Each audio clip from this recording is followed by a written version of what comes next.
So from time to time, we obviously hold press conferences where we have an opportunity to talk about issues that are important that we feel Canadians need to know. Did that today, and I thought I'd talk a little bit about the issue that we were dealing with at today's press conference. So at issue today was access to information, and one of the disturbing trends we've seen is that it's extremely hard to get information out of this government. And what we're faced with today is a system that is virtually ground to a halt. Delays in requests for information have reached unprecedented levels. Complaints to the Information Commissioner are at an all-time high. In fact, what used to take a couple of months, sometimes just weeks, is now taking, can be as long as 2 years. This is extremely important because by the time 2 years passes, a lot of this information is stale.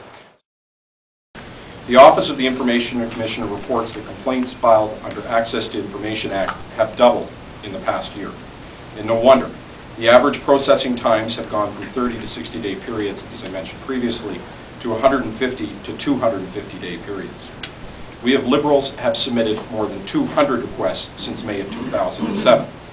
Of those 200, only 57, or 29%, were processed within the 30 to 60-day average processing time under the former Liberal government. 65 of the 200 took at least 6 months to come back, and we're still waiting on many of these. Of these 65, 12 have taken at least a year to come back, and we're still waiting for some of these to come back entirely. There are some that are pending for more than, in fact, one that will be pending for 2 years this August. And in other examples, we're getting letters back from the government stating that they want extensions, in one case of 330 days, in another case of 290 days.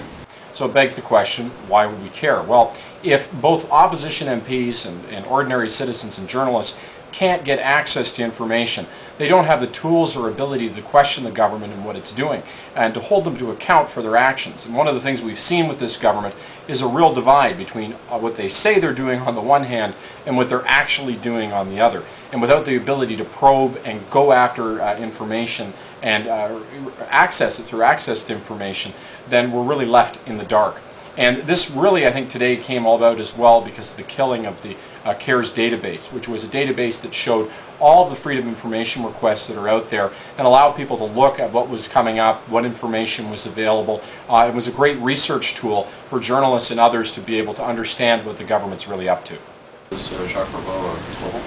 What do you think is the cause of these delays? Do you think there's been any kind of active direction to block and delay? I think there's a pattern in this government. They've been blocking access to you guys, to their MPs, to their ministers.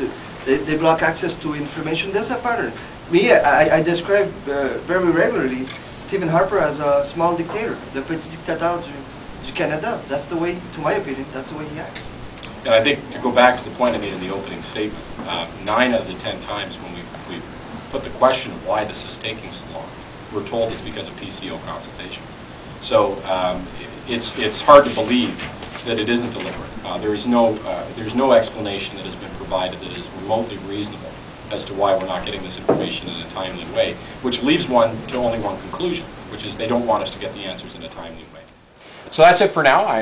It's Thursday. I'm back to the riding, to events and things in the weekend, and then back here next week on Monday to be back at it in Ottawa again.